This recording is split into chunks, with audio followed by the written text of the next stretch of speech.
Salut à tous, c'est Kali, on se retrouve aujourd'hui pour une petite vidéo sur ma chaîne YouTube. Donc c'est la toute première vidéo que je vais poster sur ma chaîne. Donc aujourd'hui on va apprendre comment faire le logo 3D, que ce soit le logo pour YouTube, pour Instagram, pour Snapchat, peu importe le logo que vous voulez faire. Ce sera un logo en 3D de manière simple mais professionnelle. Donc tout d'abord vous allez ouvrir Photoshop, que vous soyez sur Windows ou Mac. C'est le même principe. Donc ici j'utilise Photoshop CC. Donc avant, au préalable, vous allez choisir un début de logo que soit vous avez fait, soit que vous avez pris sur internet. Donc ici j'ai pris mon logo de Calimero, donc c'est un K, et je l'ai pris en PNG pour qu'il soit transparent, pour ne pas qu'il y ait un fond blanc derrière en gros. Donc ensuite vous allez dans Photoshop, que ce soit Photoshop CS6 ou Photoshop CC, ce sera la même chose. Donc vous allez dans Photoshop, vous sélectionnez le logo que vous voulez modifier, rendre en 3D, vous l'ouvrez, on voit ici qu'on a le calque qui représente le logo. Donc ce qu'on va faire, on va cliquer sur le calque, on va ici aller en haut dans sélection, récupérer la sélection, on clique sur OK. Donc là on voit que tout autour du calque, il y a une espèce de petite ligne qui s'est formée et qui bouge. Donc ça veut dire que ça a bien fonctionné. Une fois que c'est fait, vous allez dans la barre d'outils à gauche et vous sélectionnez outil de rectangle de sélection. Ensuite, vous allez sur l'image, sur le logo.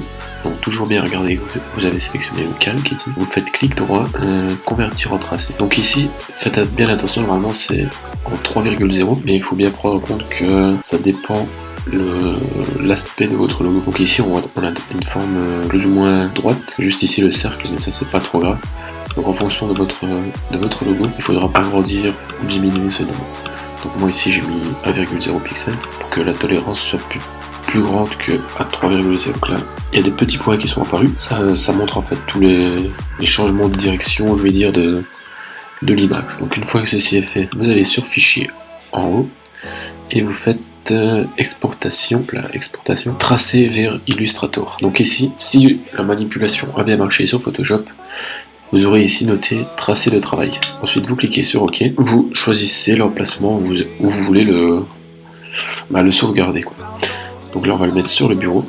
Hop, une fois que ceci est fait, vous pouvez quitter, ne pas enregistrer. On voit ensuite qu'un fichier .ai s'est créé, logo tutoriel transparent. Donc c'est le même nom que celui-ci, sauf que c'est un .ai. Donc une fois que c'est fait, vous allez lancer Cinema 4D. On va lancer Cinema 4D, mais je vais le lancer avec une Lightroom. Donc une Lightroom que j'ai téléchargée sur une vidéo d'un anglais. Donc je vous mettrai le lien dans la description si vous le voulez. Hop, vous le téléchargez, ensuite vous aurez tous ces fichiers ici, et vous irez dans Light. Ouais, je l'ai bougé et je l'ai mis sur le bureau. Donc Sexy Light C4D pour Cinema 4D. S'attendez que ça charge évidemment. Voilà, il y a déjà quelque chose d'ouvert.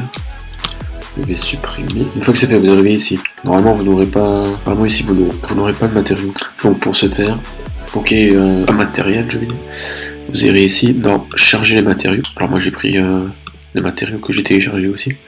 Matériel pack giveaway. Hop, vous avez qu'à faire open. Bon là ça va les reprendre double, mais c'est pas grave. Je vais faire CTRL Z pour annuler. Ensuite vous irez ici sur fusionner les objets, fichier fusionner les objets, bureau, et vous allez ouvrir votre logo.ai qu'on a créé. Hop. Ensuite vous cliquez sur OK. Hop, ici on recule un peu, tac, encore. Ça si vous avez une souris c'est pas mal. Moi j'ai pas vraiment de souris. Hop, vous essayez de centrer plus ou moins pour que ça soit, pour qu'on puisse ensuite voir le reflet 3D en fait. Parce que si on se met bien en face, on verra aucun reflet 3D, on verra que du 2D. Donc une fois que c'est fait, vous allez ici sur le petit cube et vous sélectionnez extrusion. Voilà.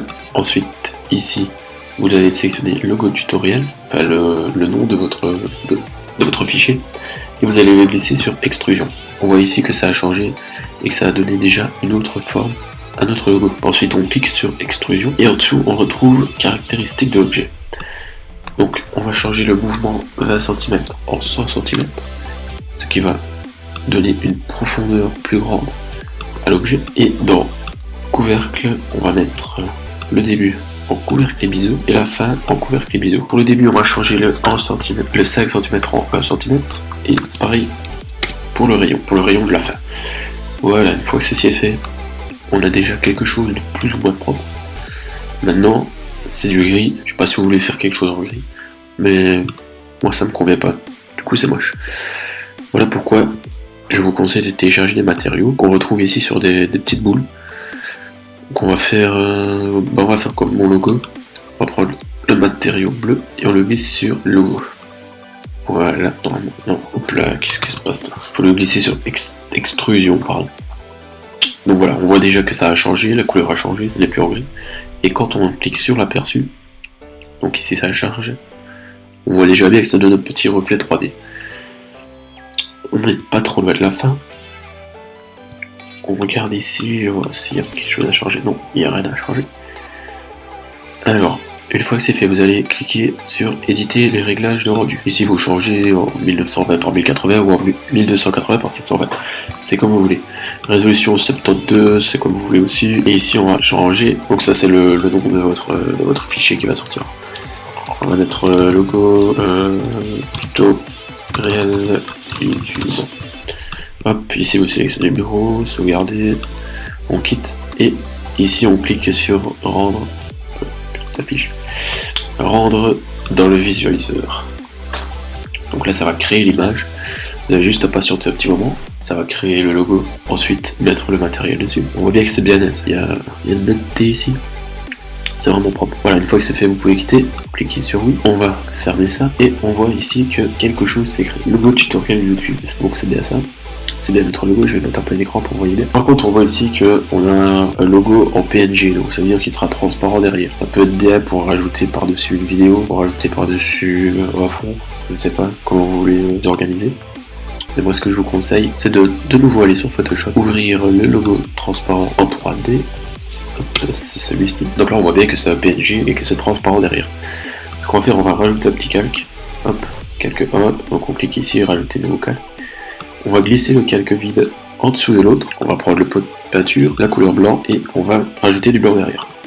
Donc là c'est un peu fade, les couleurs sont blanches. Hein. On va ajouter un petit effet, donc on clique sur FX, incrustation en dégradé. Là on voit déjà qu'il y a une nette différence. Là ici ça a déjà été changé pour moi, mais moi j'ai mis un peu un gris assez foncé et enfin un gris un peu plus vers le blanc, pour donner un petit dégradé assez sympa.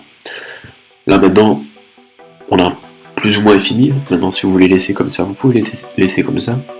Mais moi j'aime bien rajouter un petit filtre. Je pense que c'est dans le rendu, oui, un petit halo. Donc avant de faire ça, il faut bien sélectionner le calque 0. Donc le calque où il y a le logo.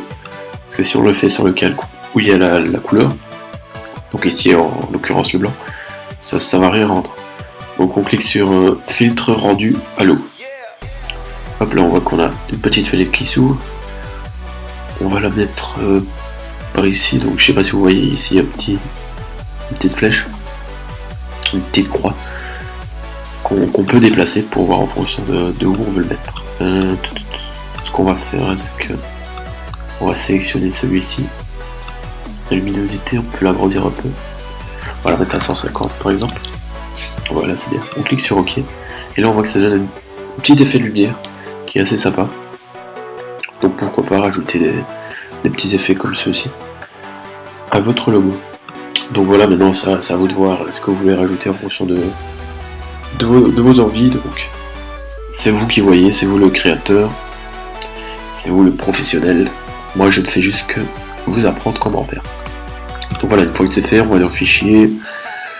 On fait importer, normalement, je sais pas où c'est. Non, enregistrer. On peut importer aussi, c'est pareil. Ici, on sélectionne bien JPEG. On sélectionne bien sur le bureau et on clique sur enregistrer. Ici, en qualité, vous pouvez mettre le maximum et cliquer sur de base optimiser. Ne pas rajouter de cache, ça sert à rien. Ok, on clique sur OK. Ça, on peut quitter, ne pas enregistrer. Et on voit donc ici la JPG avec un petit effet de halo, petite lueur qui donne un effet assez sympa, qui rajoute un petit effet assez stylé, je vais dire, au logo.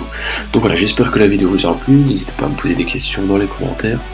Si vous voulez que je fasse un tutoriel sur un autre logo, une petite intro en 3D, pourquoi pas une animation en 3D, une outro, n'hésitez pas à me dire en commentaire et je le ferai bien volontiers. Voilà. Bonne journée, ciao.